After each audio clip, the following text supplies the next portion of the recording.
A paz do Senhor, irmãos. Eu sou o evangelista Isaías. A paz do Senhor, meus irmãos. Sou o evangelista Jonatas e é uma satisfação imensa estarmos aqui nesta manhã, junto aqui com o evangelista Isaías, para podermos ministrar essa lição de número 8, que tem como tema o avivamento espiritual no mundo. Desde já nós já convocamos você e sua família para estar aí atento com sua revista, sua Bíblia na mão, participando no chat, né, compartilhando o link desta lição para o máximo de contatos que você puder e para que você possa também dar um like e colocar um comentário, porque isso ajuda a impulsionar e aumentar a visualização desta aula tão graciosa. O tema é avivamento espiritual no mundo, um tema muito pertinente, muito importante.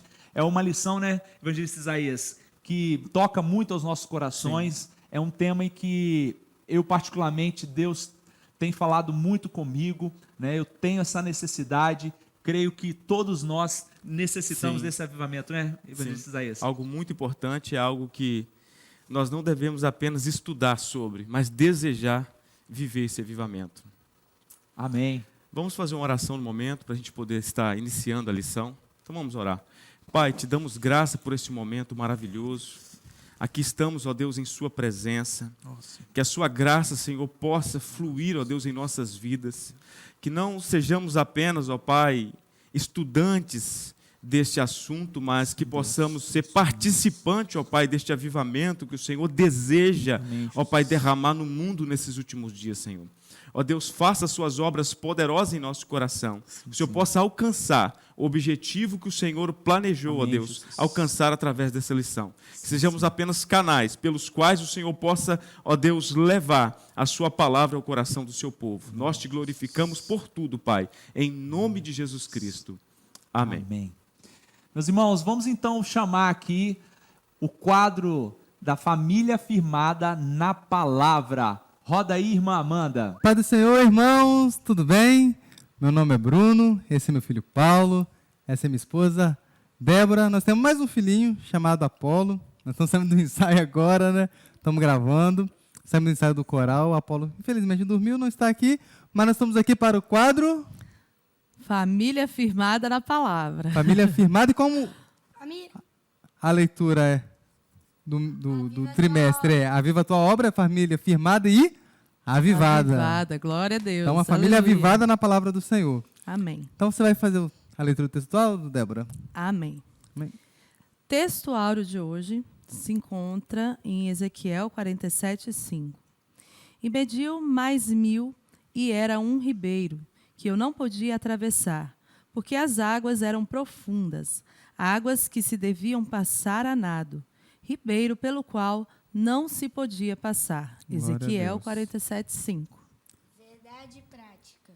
Somente por intermédio do movimento do Espírito Santo, o mundo pode experimentar o verdadeiro avivamento espiritual.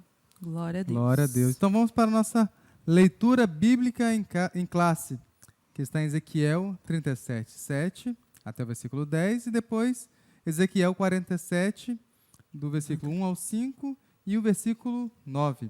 Diz assim então a palavra do Senhor, Ezequiel 37. Então profetizei como se me deu ordem, e houve muito ruído enquanto eu profetizava. E eis que se fez um rebuliço, e os ossos se juntaram, cada osso ao seu osso. E olhei, e eis que vieram nervos sobre eles, e cresceu a carne, e estendeu-se a pele sobre eles, por cima. Mas não havia neles espírito. E ele me disse, profetiza ao espírito, profetiza, ó filho do homem. E disse ao espírito, assim diz o Senhor Jeová, vem dos 4 ventos, ó espírito, e assopra sobre estes mortos, para que vivam. E profetizei, com ele me deu ordem. Então o espírito entrou neles, e viveram e se puseram em pé, um grande exército em extremo. Ezequiel 47. Depois disso, me fez voltar à entrada da casa, e eis que saíam umas águas debaixo do umbral da casa, para o oriente, porque a face da casa olhava para o oriente, e as águas vinham de baixo, desde a banda direita da casa, da banda do sul do altar. E ele me tirou pelo caminho da porta do norte, e me fez dar uma volta pelo caminho de fora até a porta exterior pelo caminho que olha para o oriente. E eis que corriam umas águas desde a banda direita. saiu aquele homem para o oriente, tendo na mão um cordel de medir, e mediu 1000 côvados e fez passar pelas águas que me davam pelos tornozelos. E mediu mais 1000 e fez passar pelas águas que me davam pelos joelhos. E mediu mais 1000 e me fez passar pelas águas que me davam pelos ombros. E mediu mais 1000 e era um ribeiro, que não podia atravessar, porque as águas eram profundas, águas que deviam passar a nado, ribeiro pelo qual não se podia passar. E será que toda criatura vivente que vier por onde quer que entrar esses 2 ribeiros viverá, e haverá muitíssimo peixe, porque lá chegarão essas águas, e sararão, e viverá tudo onde quer que entrar esse ribeiro. Glória a Deus. Glória a Deus, Aleluia. louvado seja o nome do Senhor. A todos uma paz do Senhor, tenham uma boa aula. Vamos, neste momento, iniciar a nossa lição. A introdução da lição nos diz assim: o que Deus fez no tempo de Ezequiel ainda pode fazer atualmente.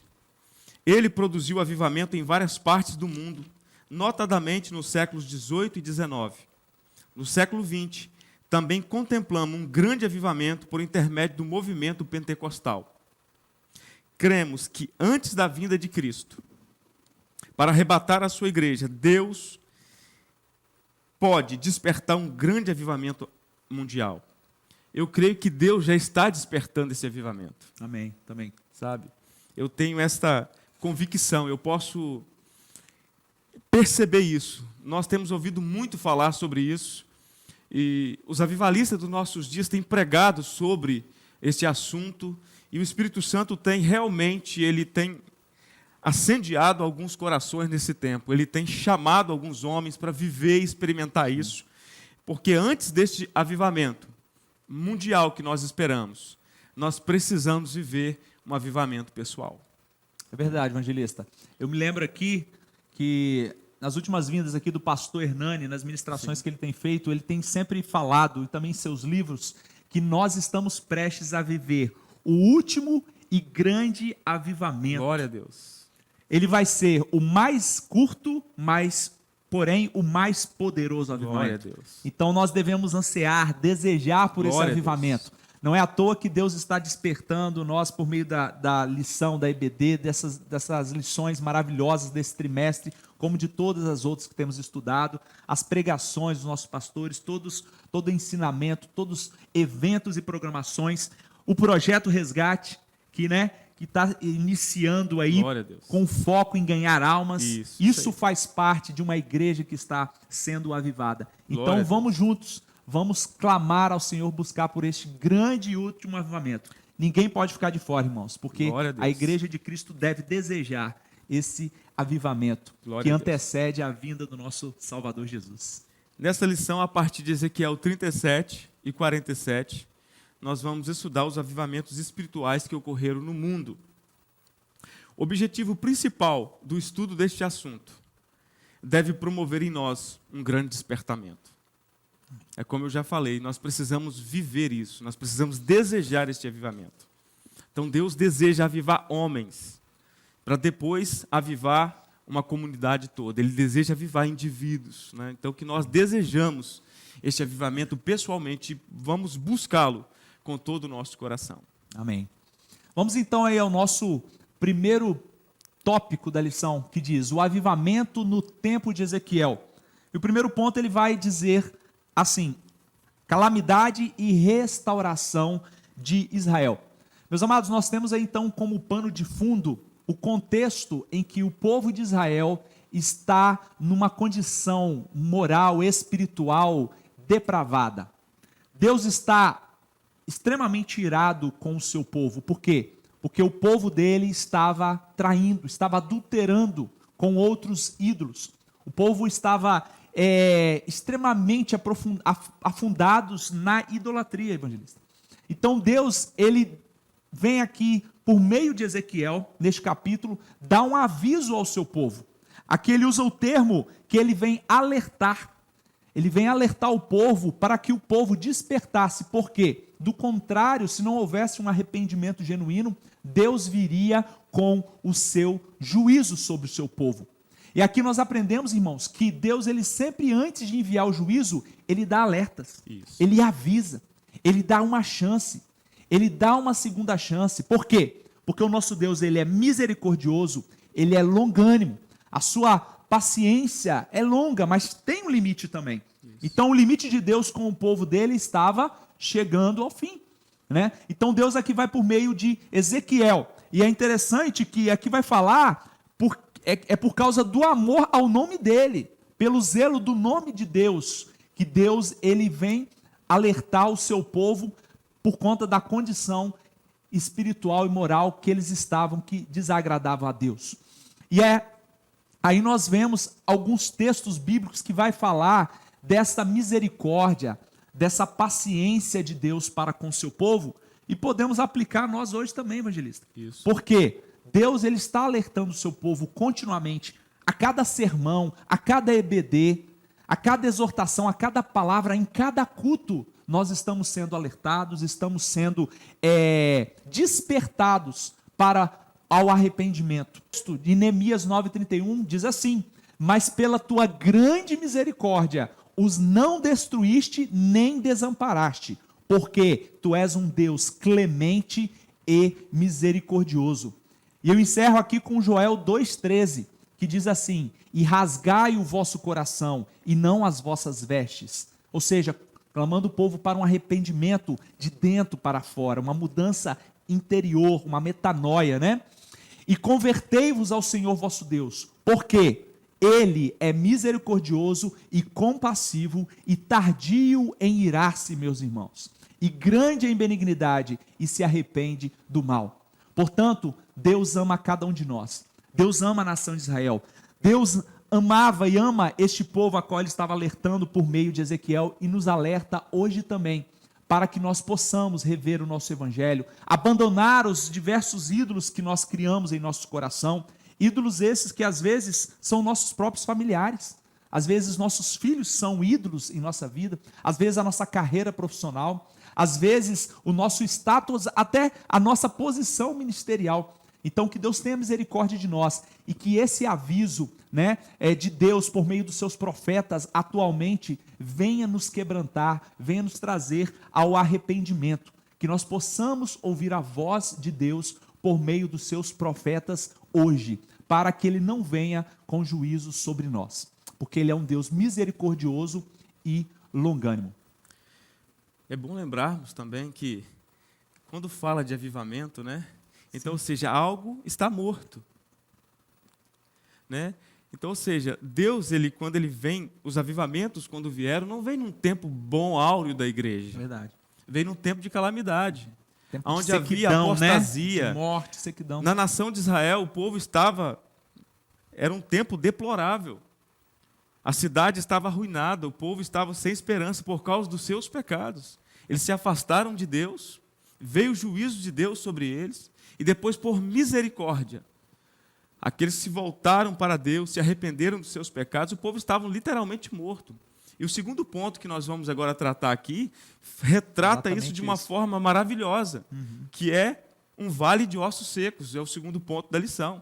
Isso, né, trata de como estava o povo de Israel naquele tempo.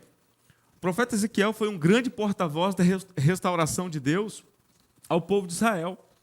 Ele teve várias visões, né, acerca do povo, e uma delas se refere ao vale de ossos secos, aqui no segundo ponto. Ou seja, Ezequiel ele viu um vale cheio de esqueleto, os ossos estavam sequíssimos. E Deus pergunta para ele: porventura, Ezequiel, esses ossos podem reviver? E ele disse: Senhor, tu sabes.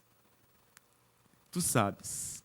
Então, ou seja, mesmo no ponto de vista do profeta, ele não tinha uma resposta sobre a situação de Israel. Ou seja, nesse tempo deplorável, nesse tempo onde nós, até mesmo, nós cristãos olhamos e parece que não tem saída. Mas aqui nesse texto, e por meio da palavra de Deus, nós temos esperança, nós sabemos, né, que Deus, ele pode fazer ossos secos voltar a viver. Até porque avivamento é trazer de volta a vida, Trazer né? de volta a vida. Reviver, né? E é isso que Deus quer fazer Isso aí. no nosso tempo, na nossa igreja, na nossa sociedade, né? Exatamente. E Deus, ele, né, dá uma ordem ao profeta que ele profetiza aos ossos secos. E nós sabemos que os ossos eles começam a se juntarem e formar um esqueleto. Depois vem os nervos, a carne, mas ainda estava morto. E Deus fala para ele, então profetiza ao Espírito que venha sobre esse corpo. Então, ou seja, se tornou um grande exército. Glória a Deus. Sabe? Alguém já disse que o pior tempo da igreja, ou melhor, que o pior tempo do mundo é o melhor tempo da igreja. O avivamento é um contra-ataque da parte de Deus, é uma resposta da parte de Deus. Então, Deus ele vem e traz vida novamente ao seu povo, como aqui em Ezequiel. E esse, meus amados irmãos, essa situação do povo de Israel também é a nossa situação. Nós temos vivido um tempo de muita calamidade, um tempo onde a moral tem sido dissolvida, onde a lei de Deus tem sido desprezada. Mas nesse tempo, se nós voltarmos o nosso coração para Deus, se nós nos humilharmos debaixo da mão de Deus, da poderosa mão de Deus, não por amor a nós mesmos, mas por amor ao próprio nome dele que está em jogo, Deus enviará no nosso tempo também um grande e poderoso avivamento. Então essa é a nossa esperança. Amém. Glória a Deus.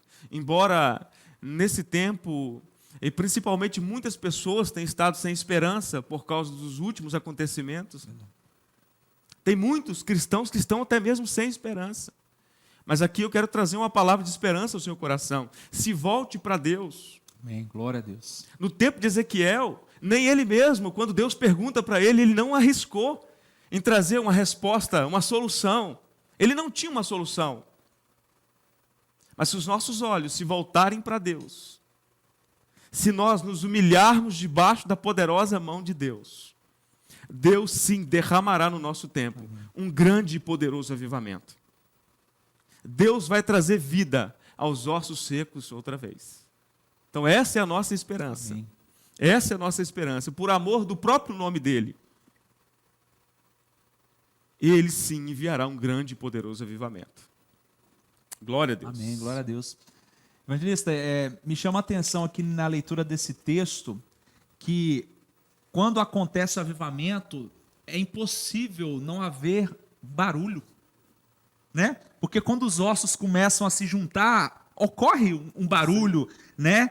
Um vindo de um lado, outro e batendo, não no sentido do barulho aqui, do som ruim, feio, não, mas do som alegre, do som da boca daqueles que estão felizes porque estão sendo cheios, estão sendo avivados, né? Então, há um ruído, há um barulho quando a vida está voltando, né? Então, não se assuste, meu querido irmão, minha irmã, com gemidos, com gritos, com prantos desesperados, porque isso é sinal de que a vida está voltando. Glória a Deus. E outra questão também é que o avivamento ele acontece primeiro porque Deus determina ao profeta que profetize. Então, a cada um de nós, servo de Deus, nós devemos abrir a nossa boca e profetizar vida. Nós devemos pregar a palavra com poder, com autoridade, no poder do Espírito Santo. Porque o avivamento não vem de nós, mas é por meio da mensagem e por meio daquele que nos autoriza a profetizar. Portanto, aconteceu o avivamento ali, né? Os ossos começaram a se juntar, a carne, os nervos a se formar, porque o profeta, ele fez o que Deus mandou. Então, nós devemos obedecer, né, a Deus para que o avivamento ele aconteça no nosso meio. Aleluia. Glória a Deus. Não pode faltar profeta. Não pode, não pode, né? É essencial. Não somos nós que fazemos, mas Deus nos usa como instrumento, né? A gente precisa editar. Deus não usa anjos, né? Ele usa ainda nos nossos dias homens. Amém. Para operar suas obras na terra. Glória a Deus. Glória a Deus. Então, aí continuando, o terceiro tópico vai falar sobre o rio das águas purificadoras, né? E me trouxe a lembrança que no último trimestre de 2022 nós tivemos a lição de número 12 que tratou especificamente desse tema, né? E para minha alegria, né?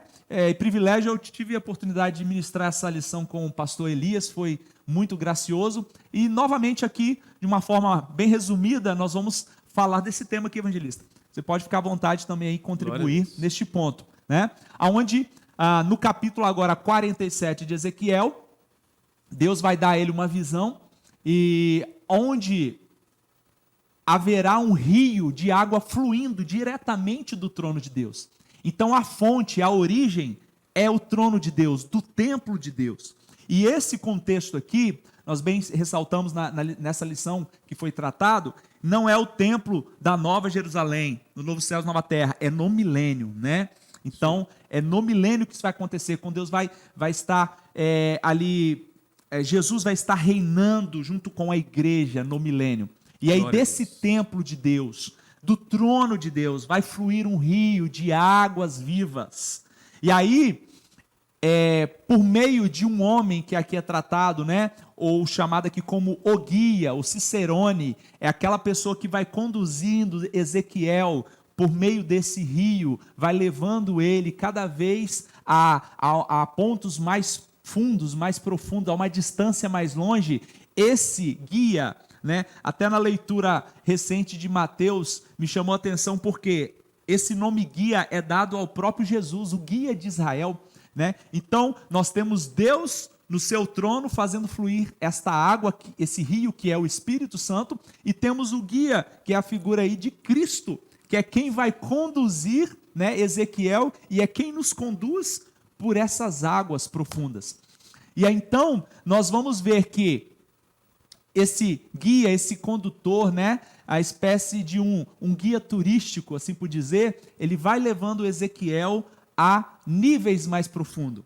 Primeiro, 450 metros aproximadamente, né, equivale ali, né, os côvados, os 1000 côvados que é dito aqui no texto, né, ele vai dar com a água nos tornozelos, ou seja, é um nível superficial, só está molhando os pés, né, é um nível em que a pessoa está vivendo confiada nas suas forças, sem depender de Deus, uma vida mais ou menos, de uma vida espiritual morna ali, que vai à igreja, mas não tem profundidade com Deus. Mas então o guia convida o profeta a caminhar um pouco mais, a ir um pouco além, mais 450 metros, ou seja, mais 1000 côvados, e ele vai aonde a água dá até os joelhos, ou seja, vai um pouco além na profundidade, né? Uma vida um pouco mais íntima com Deus, mas ainda assim não é o suficiente. E aí ele convida ele a andar mais 1000 côvados, 450 metros aproximadamente, aonde a água vai dar nos lombos, evangelista. E aí a pessoa começa a imergir nessa água, nesse espírito, né? Nas águas profundas do espírito, mas ainda assim não é a totalidade, a plenitude que Deus quer para o profeta, para a nação e também para nós. Ele quer que a gente vá um nível mais profundo. Portanto, ele é convidado a ir um pouco além, a mais 1000 côvados, a mais 450 metros. Só que aí chega neste ponto, ele não consegue dar pé, como a gente diz, né? É um local que não dá pé, ou seja, ele só vai conseguir passar por ali se ele for a nado. O que isso quer dizer? É um ponto no qual nós nos entregamos e dependemos completamente de Deus. É um nível mais profundo de intimidade, de comunhão, de relação com o próprio Deus. É onde nós não estamos mais no controle da situação, porque nós confiamos plenamente em Deus. Estamos submergidos nessa água, nesse rio de águas purificadoras. Esse rio, por onde ele passa, ele transforma. Esse rio, por onde ele passa, ele traz vida, né? Nós sabemos que no milênio esse rio ele vai regar, ele vai desaguar no Mar Morto, o mar que não tem vida porque o índice de sal é elevadíssimo, mas lá vai haver abundância de peixes. Aonde não há vida, vai haver vida, porque o rio vai chegar e vai trazer vida neste lugar. Então assim somos nós, assim como a água ela é essencial, evangelista, para a nossa vida, como ela compõe mais de 70% do nosso corpo, como nós não podemos ficar sem água por mais de 3 dias, porque o nosso organismo ele vai colapsar, assim o Espírito Santo, pelo símbolo que é dado a ele também, como é o símbolo da água, assim como outros, né, como a pomba, como o óleo, a água é essencial, o Espírito Santo é essencial. E o crente, ele precisa de ser cheio do Espírito Santo, ele precisa de mergulhar nessas águas purificadoras, limpadoras, nessa água que sara, que cura e que transforma. Nós precisamos viver nessa dependência e nesse nível mais profundo de intimidade com Deus. Então é isso que Deus está mostrando para o seu povo por meio da visão que ele dá a Ezequiel, meu irmão. E aí eu pergunto, qual a profundidade que você se encontra no seu nível de relacionamento com Deus? Você acha que está satisfeito? Já está bom? Você acha que é suficiente? Você já está naquele nível que você precisa de nadar ou você ainda está molhando as pontinhas do pé? Então é momento da gente refletir, porque Deus, ele é insondável. Quanto mais a gente mergulhar, mais a gente vai descobrir que Deus tem mais para dar para a gente. Né? É como um tesouro que a gente precisa de buscar todos os dias, após dia. A gente vai descobrindo riquezas e mais riquezas por meio da sua palavra, por meio da oração, por meio da comunhão, da mensagem. E nós vamos descobrindo que Deus ele é insondável. E aí, Salmo 63 vai dizer assim: ó Deus, tu és o meu Deus, de madrugada te buscarei.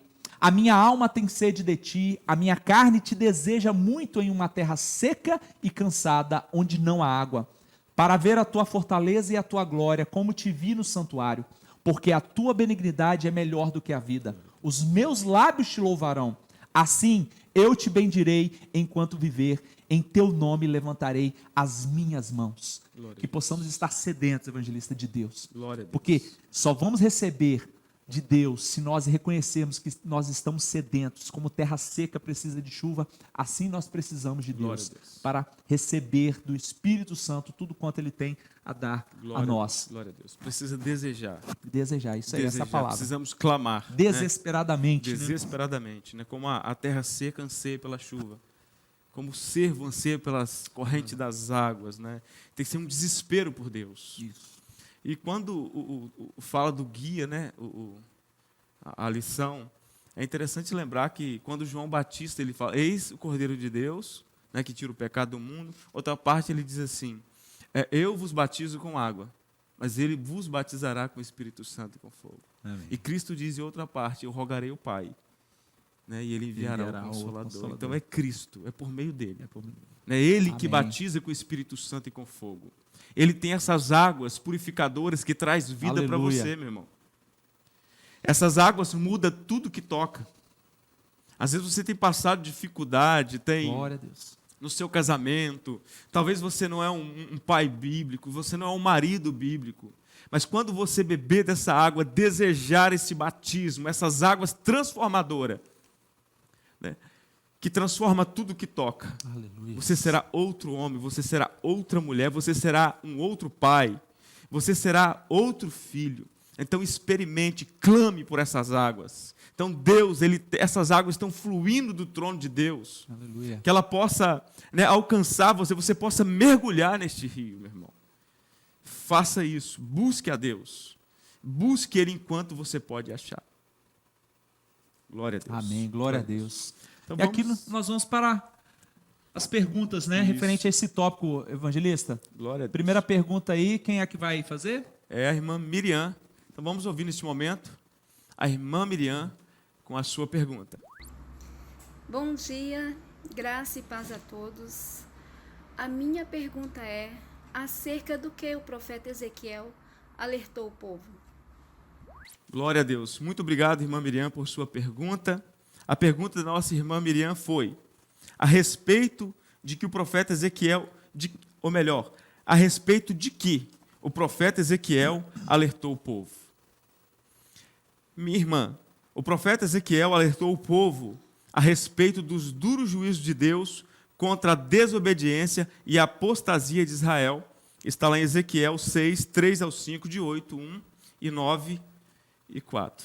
Deus abençoe a sua vida. Amém. Vamos então a mais uma participação. Queria chamar a irmã Maria Lúcia para poder fazer a sua pergunta. Irmã Maria Lúcia. A paz do Senhor.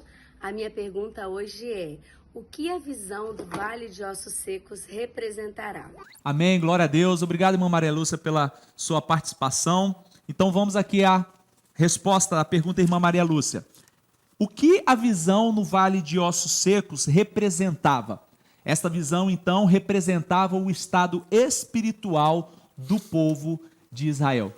Deus abençoe e obrigado pela participação, meu irmão. Glória a Deus. Vamos para a segunda parte da nossa lição agora, que aborda os grandes, né, avivamentos que ocorreram no mundo. Essa parte é maravilhosa, Maravilhosa. né, irmão? Vamos aqui conhecer vários vultos, né? Vários personagens aí Vários importantíssimos avivalistas que impactaram aí a história Glória e a Deus. nos impactam até hoje. Vamos na Europa. Além da experiência da descida do Espírito Santo em Jerusalém, conforme o capítulo 2 de Atos, a história registra a ocorrência do derramamento do Espírito Santo em vários lugares, às vezes simultaneamente. O que disse Jesus: o vento sopra onde quer e ouves a sua voz, mas não sabes de onde vem e nem para onde vai. Assim é todo aquele que é nascido do Espírito, João 3,8. Dentre esses movimentos, em suma, destacamos alguns que foram marcantes na história da igreja. O avivamento na Inglaterra. John e Charles Wesley, entre 1703 e 1791. O grande fervor missionário, a busca do poder de Deus e a unção do Espírito Santo, no avivamento com George Whitefield, entre 1714 e 1770. Somente com o surgimento desses três grandes líderes, o clima espiritual de muitas igrejas passou por uma mudança real em busca do avivamento. Os irmãos Wesley foram notáveis exemplos de vida de comunhão com Deus. John Wesley não se conformou com o estilo de vida da igreja anglicana, um estilo formalista e uma vida sem poder. Ele pôs-se a pregar em torno da vida esposada do Novo Testamento. Reuniu jovens na faculdade, o chamado Clube Santos. Dedicava-se a uma vida de devoção e santificação. Eles não eram bem vistos pelos demais crentes, tanto que o título, né, metodistas, né, era uma palavra, né, pejorativa, não era um título, né, algo elogio, era uma palavra, era um xingamento praticamente, né? E por causa da vida piedosa que esses homens viviam. Amavam a Deus, buscaram viver uma vida de santidade. Há relato de que eles reuniam no final de cada noite para fazer uma análise do que eles fizeram durante o dia. E eles escreviam relatos, eles programavam o seu próximo dia para não perder nenhum tempo com coisas frívolas. Né? Que mover, né? Que mover poderoso. Algo E eles tinham muito visitações, né, poderosas do Espírito Santo, né? Há relatos que, às vezes, eles eram tomados pelo Espírito Santo e ficavam ali horas, deitado no chão ali, recebendo poder e tendo reações, né? No corpo, né? E nas emoções, algo que outros se vissem, até chamariam eles de loucos, mas era, na verdade, a manifestação poderosa do Espírito Santo. O tamanho era o poder sobre a vida deles, né? Nesses encontros de oração. O Wesley ele andava 90 quilômetros a cavalo para pregar, né, a mensagem de Cristo. Ele viajou à Irlanda 42 vezes e 22 vezes à Escócia para pregar o Evangelho. A pregação de Wesley era uma pregação bíblica e conservadora por excelência. Falava sobre santidade, boas relações familiares. Ele tinha, né, a sua pregação consistia em aversão, né, reprovava os vícios. Aos 37 anos de idade, depois de ter estudado nos Estados Unidos, voltou à Inglaterra e tornou-se um pregador famoso. Pregava às 5 horas da madrugada para os trabalhadores que iam para as fábricas. George Whitefield, amigo de Wesley, também foi um pregador cheio do Espírito Santo. A mudança de coração e a saúde que todos os historiadores notaram no povo inglês, na segunda metade do século XVIII, são atribuídas a Wesley. Como esse homem contribuiu. Né?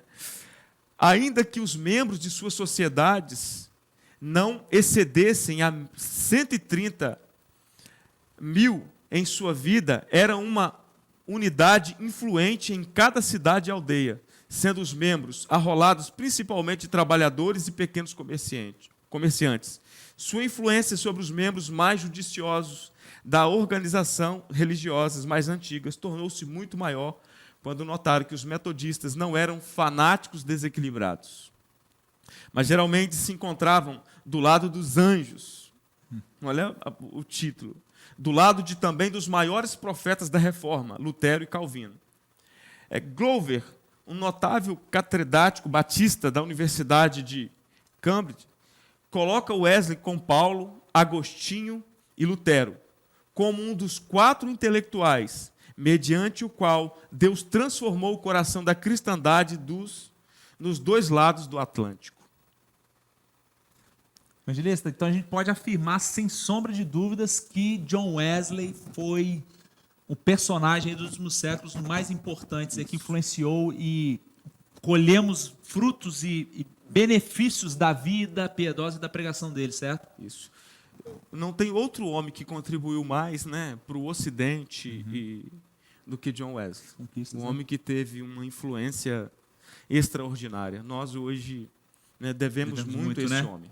Devemos muito à vida de Wesley. A história diz que, pela pregação de John Wesley, a Inglaterra ela foi salva, né? Ela evitou de passar por uma guerra civil, que seria certamente sangrenta, como foi na França, né? Pela Revolução Francesa. E também uma outra coisa que nos chama muita atenção é que John Wesley combateu a escravidão, o tráfico, né, de escravos, que era muito forte naquela época e que girava a economia na época, né?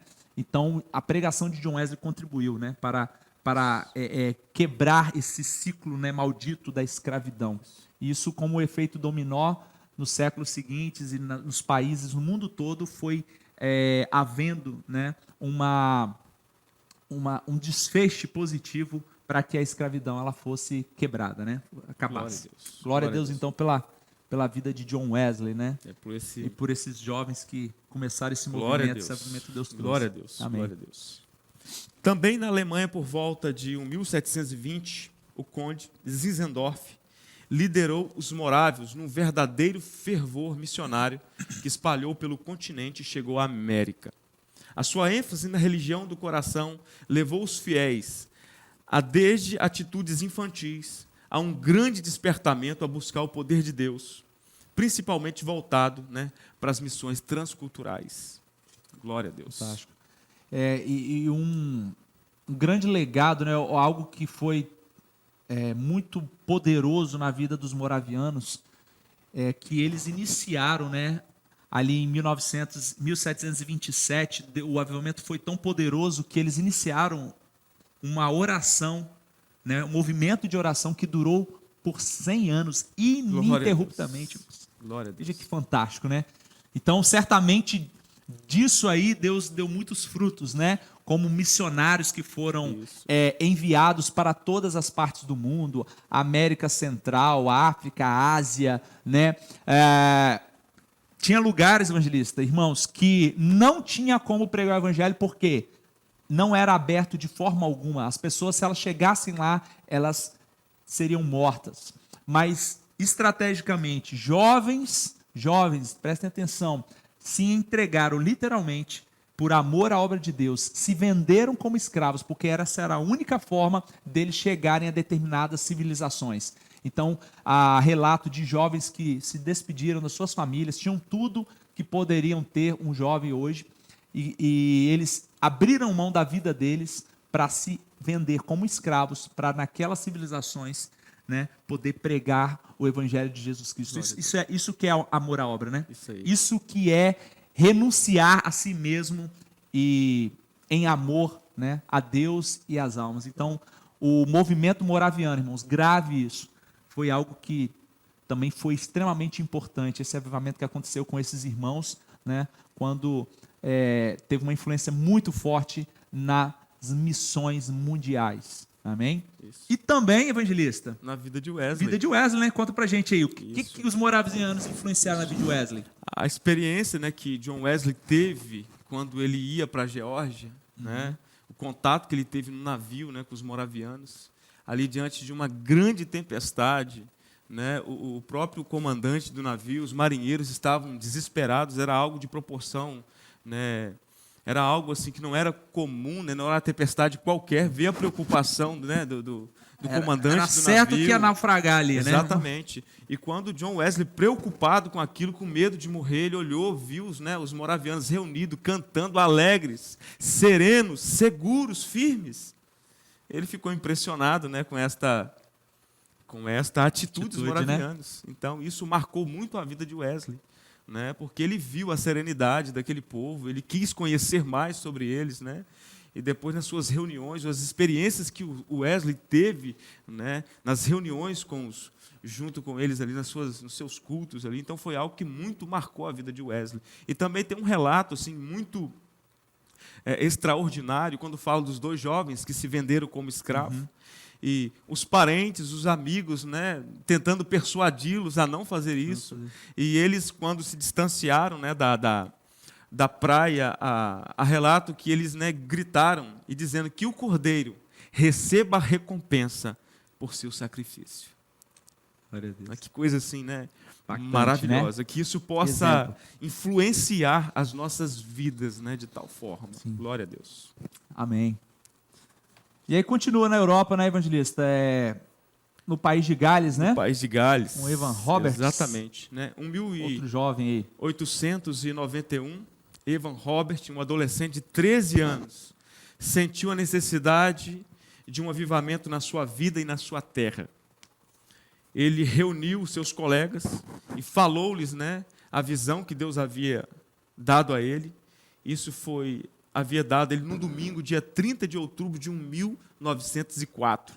Mostrou-lhe que o Senhor queria enviar um avivamento, mas que todos precisavam abandonar tudo o que era pecado, confessando-os diante de todos. Foi tão grande o impacto daquela visão de Deus, que começou a espalhar-se pela cidade, pelo país, e alcançou muitos países no mundo. Em todos esses movimentos, pode-se dizer que Deus estava preparando o ambiente das missões no mundo para o grande avivamento pentecostal que se concretizou no início do século XX e continua até hoje fazendo a diferença entre o formalismo religioso e denominacional e o movimento do Espírito Santo, que começou no dia de Pentecostes em Jerusalém e nunca mais parou. De uma e de outra forma, o Senhor sempre levantou homens e mulheres para cumprir os seus desígnios e propósitos, né? Então, esse avivamento que ocorreu ali no país de Gales, né? Há relato que os juízes enviavam luvas brancas, né, um para o outro, porque não tinha mais crime, não tinha julgamento nos tribunais, né? Então, as pessoas, conta-se que quando o Espírito Santo desceu de forma tão poderosa, as pessoas abandonavam os bares, as boates, se dobravam, né? Bares, cinemas, dobravam nas ruas, angustiados, em pranto.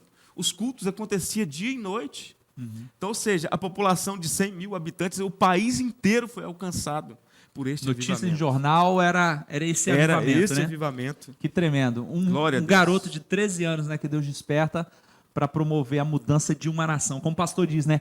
Uma pessoa, irmãos, um homem, um jovem, um adolescente se coloca diante de Deus, né, clamando por Deus. E 2 pedidos na oração dele me impactam muito. Ele dizia assim, ele orava para que Deus o enchesse com seu espírito, ou seja, me prepara. E segundo, para que Deus enviasse o avivamento no país de Gales. Glória a Deus. E esse jovem perseverou e Deus concedeu essa graça. Glória a Deus. E essa nação foi impactada. Irmão, fica atento aí às datas, porque nós estamos falando de um avivamento no país de Gales, lá nas Ilhas Britânicas, em 1904 e 1905. Agora a gente vai para os Estados Unidos, mais ou menos no mesmo período ali, ao início do século XX, quando Deus também já está trabalhando e fazendo nascer um outro grande avivamento aí que a gente ama demais, porque tem muito a ver com a nossa história dos assembleanos do Brasil, né, os pentecostais.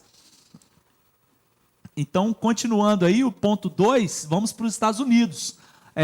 Nós temos então aí o nosso querido irmão Charles Finney, né, que nasceu em 1792, viveu até 1875.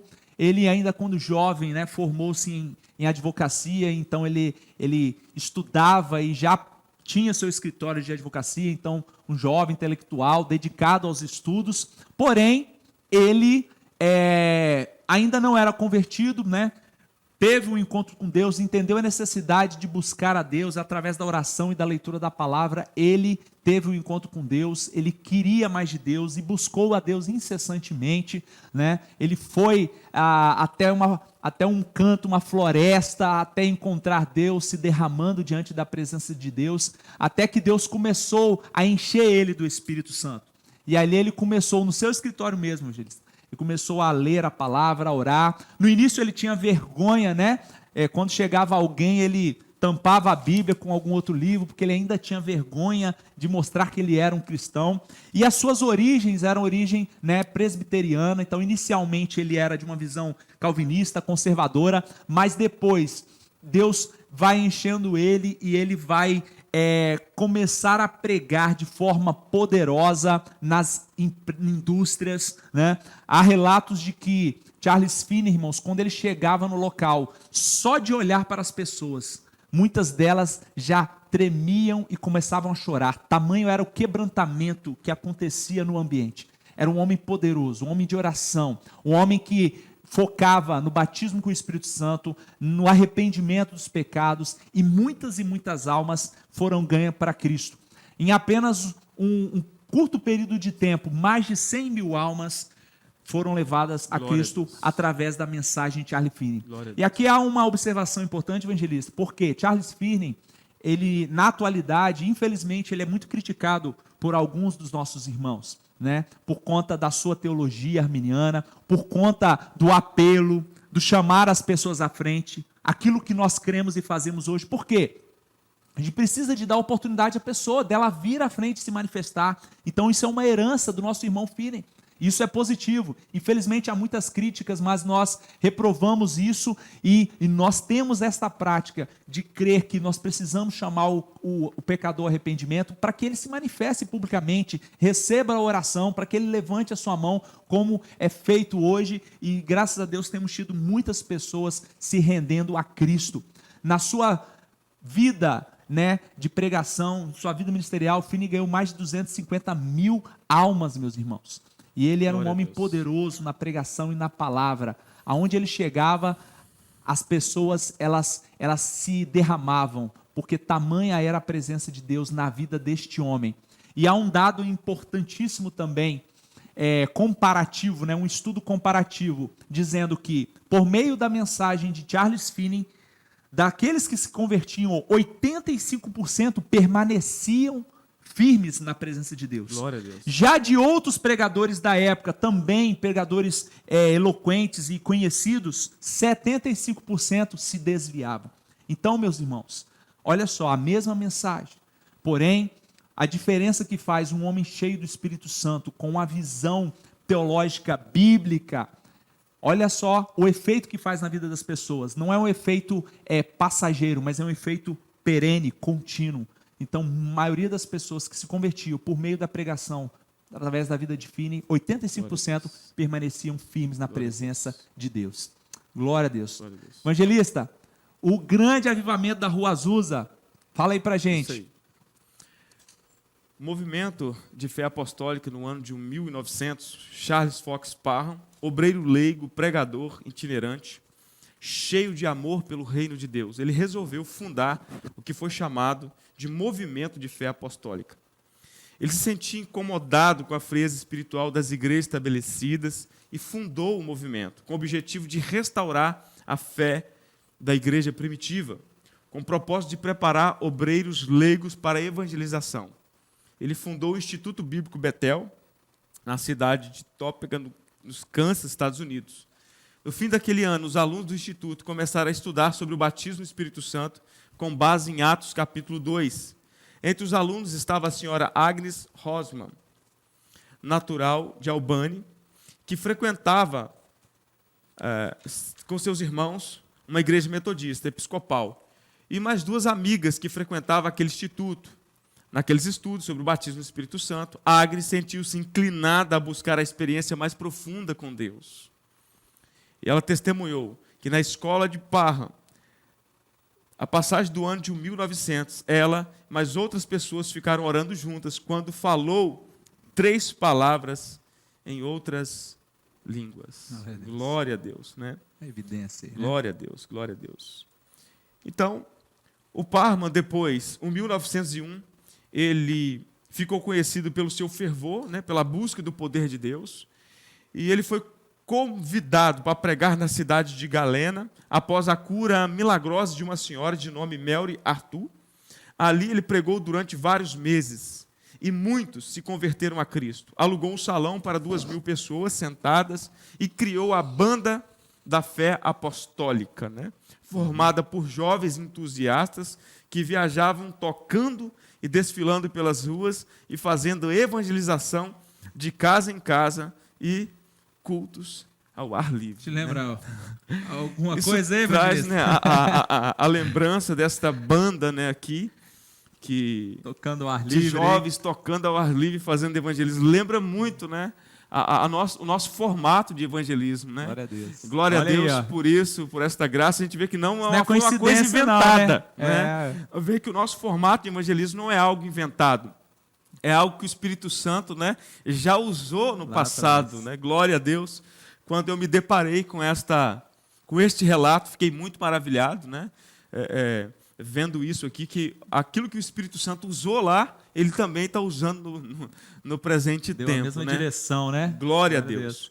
Então, em 1901, em Houston, Texas, o pastor negro, filho de escravo da Louisiana, o Seymour, pertencente a um grupo de santidade, foi atraído pelo movimento da fé apostólica iniciado por Parham, o Instituto Bíblico de Topeka, no Kansas.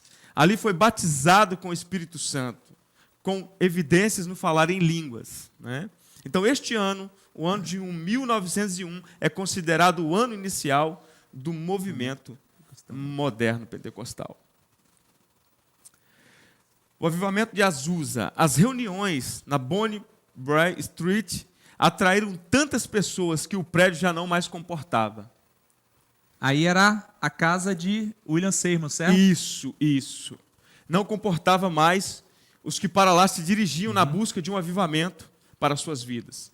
Procurando um novo prédio, Seymour descobriu um salão retangular onde havia funcionado uma igreja metodista na estada abandonado, mas estava abandonado. Ficava na Rua Azusa 312, em Los Angeles, Califórnia.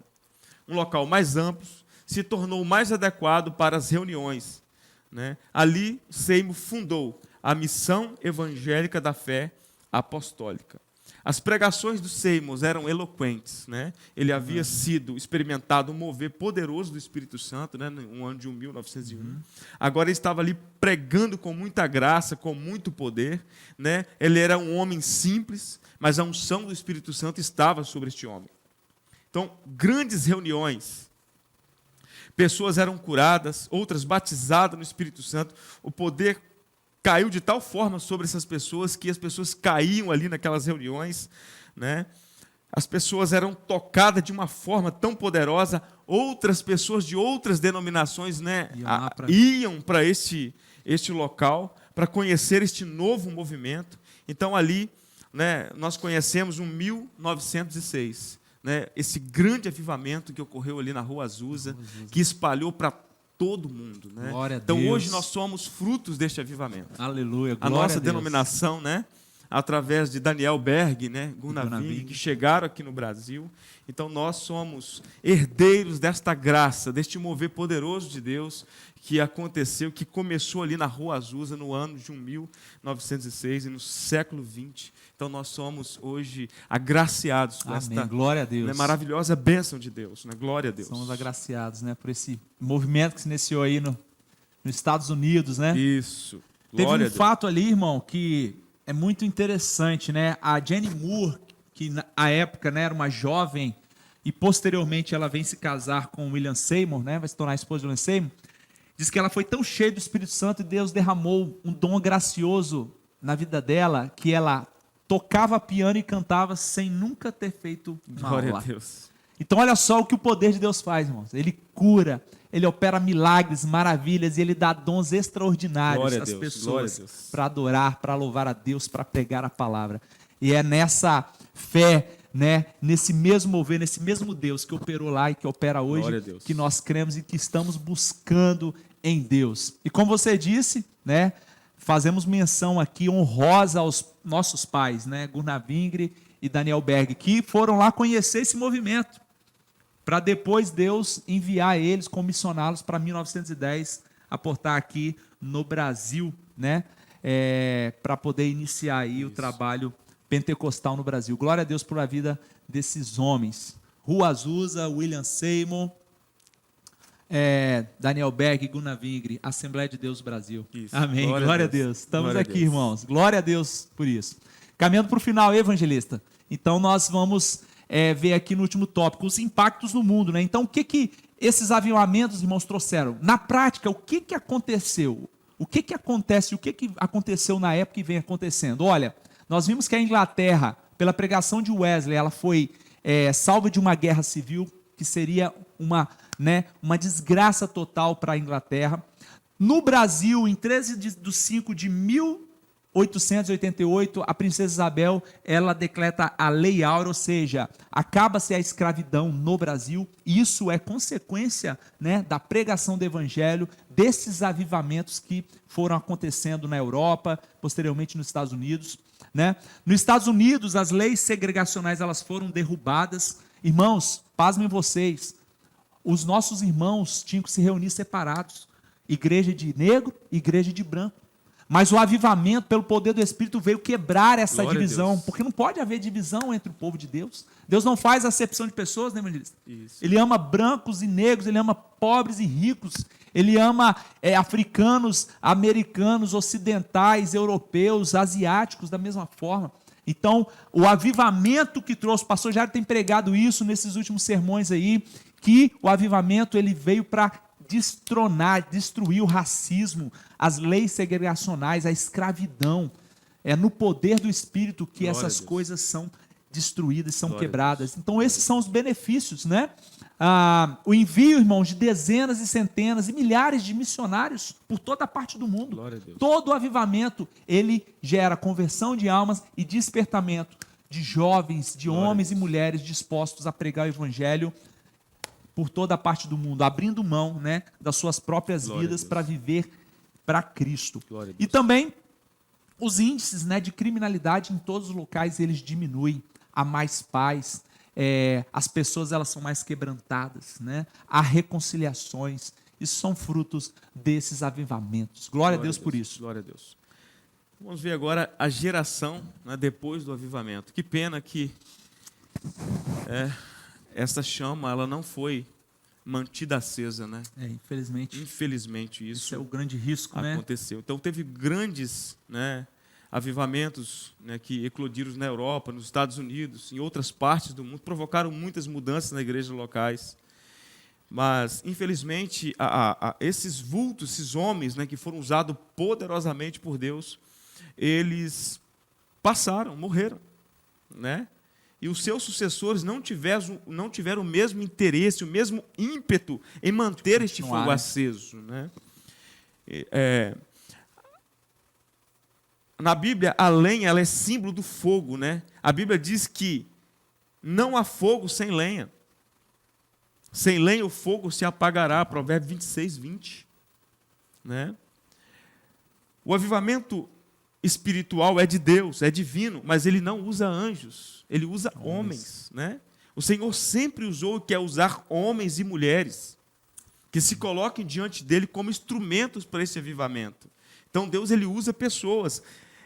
Antes dele fazer o avivamento, né, alcançar nível até mesmo nacional e mundial, ele quer alcançar indivíduos. Né? O avivamento pessoal precede o avivamento nacional, coletivo. Então nós precisamos despertar para esta verdade. E esta chama apagou. Então hoje a Europa ela é pré-cristã. Ou melhor, a Europa foi pré-cristã, depois se tornou continente cristão, onde houve avivamentos históricos nas suas nações. Hoje a Europa é pós-cristã. As catedrais enormes que reuniam milhares de pessoas em grandes avivamentos, hoje são ossos secos, transformados em bares, danceterias, museu, até mesmo templos, né, de outras divindades, religiões pagãs. Os sucessores, os avivalistas, esfriaram-se, acomodando-se. Os lares cristãos desprezaram o culto doméstico e os filhos desviaram-se de Deus. Misericórdia. Essa história repete-se também, inclusive, no Brasil, né? Onde a maioria dos crentes não faz o culto doméstico e nem se interessa pela leitura diária da Bíblia, né? Graças a Deus que nós temos um devocional, nós somos incentivados a ler a palavra de Deus. Então, se nós não mantermos este fogo aceso, ele vai se apagar. Ele vai se apagar. Então, nós precisamos, né, manter essa chama acesa. Como manter essa chama acesa? É uma busca constante por Deus. É uma vida de jejum, de oração, de leitura diária da Bíblia. É uma frequência nos cultos. Então, nós precisamos manter essa chama acesa. Não podemos desprezar, né, a congregação, como muitos né, fazem hoje em dia. Nós devemos, né, nos aproximar de Deus, buscar viver, né, manter essa chama acesa, né? Às vezes, ou melhor, às vezes nós começamos até bem, mas o que é importante, o que vai, né, somar, é se nós vamos terminar bem. Verdade. Né? Então, que nós possamos manter essa chama acesa. Há um ruído de um grande avivamento, mas vamos manter essa chama acesa. Vamos nos dispor a ser esse tição, essa brasa que Deus, né, vai incendiar para levar o fogo para o resto do mundo. Em nome de Jesus. Então, resumindo, nós devemos manter o fogo ardendo, continuamente no altar. Isso. Amém, irmãos? Glória a Deus. Que Deus tenha misericórdia de nós para que nós não fiquemos só, né, na emoção ou na empolgação do que aconteceu e do que está para acontecer, mas que a gente se preocupe com as próximas gerações, né, evangelista? Isso. Não podemos ser como Ezequias, que ao ficar sabendo que não viria destruição no seu tempo, ele falou, que boa é essa palavra, né? Porque ele não estaria para ver e ser penalizado pelo juízo de Deus. Mas nós devemos pedir a Deus e transmitir, né? Porque teve um tempo que o povo não sabia nem quem era Deus, por quê? Não houve a preocupação de transmitir, né, a palavra de Deus, os feitos de Deus, os milagres de Deus. E houve uma geração que não conhecia mais a Deus no tempo de juízes. E cada um fazia o que queria. Deus tenha misericórdia de nós, irmãos, e que nós possamos continuar buscando e transmitindo esse avivamento para os nossos filhos, netos, para todos que estão à nossa volta. Glória a Deus, por isso estamos chegando ao final da nossa lição. Que pena, passou muito rápido, evangelista. O tempo voou aqui.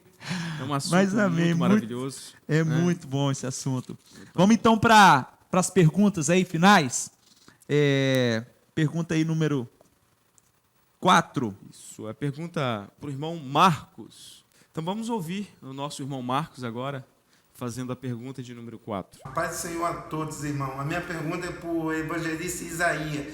Que tipo de avivamento ainda impacta o mundo inteiro? Obrigado, irmão Marcos, pela sua pergunta. Que Deus abençoe a sua vida. A pergunta do irmão Marcos é: que tipo de avivamento ainda impacta o mundo inteiro? Irmão Marcos, o denominado avivamento pentecostal do século XX, que impactou o mundo inteiro. É esse avivamento, o avivamento pentecostal do século XX. Obrigado, Deus te abençoe. Glória a Deus. Agora vamos a mais uma pergunta. Agora eu vou chamar o irmão Wesley para fazer mais uma pergunta. Irmão Wesley, por favor. Paz do Senhor, irmãos. Sou o diácono Wesley Lima e minha dúvida é: que tipo de esferas é possível observar como impacto de avivamentos? Obrigado, irmão Wesley, pela participação. Então vamos à resposta da pergunta do irmão Wesley. Que tipo de esferas é possível observar como impacto de avivamentos? É consenso entre os estudiosos que dos avivamentos, a informação de que os maiores avivamentos no mundo trouxeram impactos profundos na política, na economia e na cultura desses países. Obrigado, irmão Wesley. Deus abençoe sua vida. Meus amados, chegamos a um momento muito importante do nosso estudo, que é o momento da oferta. Estamos na campanha dos 1000 valentes, onde nós estamos aqui junto unindo forças e clamando ao Senhor para que Ele faça um milagre e nos dê esse espaço. Então esse é o momento de nós, com amor, com gratidão, com alegria, porque Ele nos alcançou e tem nos alcançado por meio, né, da sua palavra, por meio dos avivamentos que nós aqui estudamos e descrevemos, né? Então vamos com alegria ofertar ao Senhor nossos dízimos, votos e ofertas nesta manhã. Ao som de um lindo louvor, vamos todos então ofertar ao nosso Deus. Deus abençoe você e te recompense 100 vezes mais por sua semeadura na sua obra. Sempre vou lembrar da coragem, do amor, da firmeza e vontade, da fé e devoção da igreja no tempo de Paulo, de Pedro e João, que enfrentaram a fúria de Roma, mas nunca negavam sua fé de cristãos. É um exemplo pra mim, verdadeira lição.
Santos em plena arena,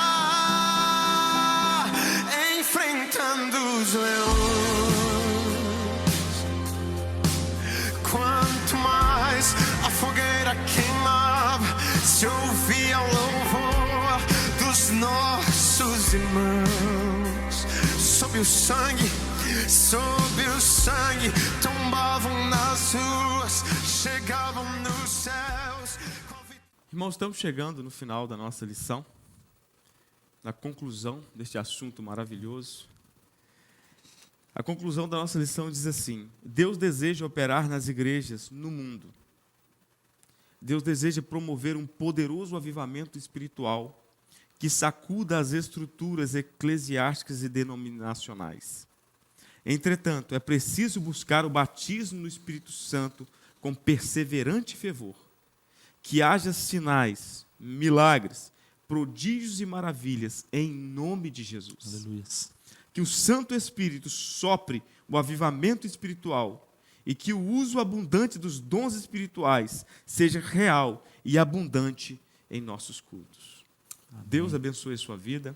Então vamos, neste momento, fazer uma oração encerrando a escola dominical. Amém. Deus, nós te glorificamos, ó Deus, e te bendizemos. Sim, por Senhor dar-nos grande oportunidade nesta manhã, neste domingo, ó Senhor, de podermos sermos alimentados por sua palavra, sim, de podermos ser, ó Deus, reativados, reavivados por tua palavra. Sim, ó Pai, obrigado porque nós podemos aqui ser despertados mais uma vez, por meio daquilo que tudo que o Senhor já fez ao longo dos séculos, ó Deus, e nós cremos e buscamos e esperamos que o Senhor venha mais uma vez com poderoso avivamento sobre cada um de nós, sobre nossa igreja, sobre nossa comunidade, família, sobre nossa cidade e nação, ó Pai. Deus, que em nome de Jesus o Senhor alcance cada uma das vidas que estão neste momento ouvindo, ó Deus, e participando desta aula. Que o Senhor opere as tuas obras poderosas, que o Senhor retire em nome nome de Jesus, toda incredulidade. Sim, que o Senhor coloque, ó Deus, a fé no coração desses irmãos, para crer na tua palavra, para crer em todos os relatos que aqui foram feitos da vida de John Wesley, de Charles Finney, de Evan Roberts, ó Deus, ó Pai, de todos esses homens, ó Pai, que foram, ó Pai, preciosos e perseverantes em buscar o batismo no Espírito Santo e foram usados poderosamente para ganhar almas, ó Deus. Ó Pai, que o Senhor venha sobre nós, que o Senhor nos avive, que o Senhor traga vida onde há morte, que o seu rio possa fluir nos nossos lares, restaurando, salvando e curando a cada um, meu Pai. Assim nós oramos gratos por esta oportunidade, em nome de Jesus. Amém. Amém. Glória a Deus, irmãos, por esta manhã, por esta lição. Louvado seja o nome do Senhor. Glória a Deus. Isaías. Glória a Deus. Deus abençoe cada um de Deus vocês, abençoe. a família de vocês. Amém. Amém. Deus abençoe.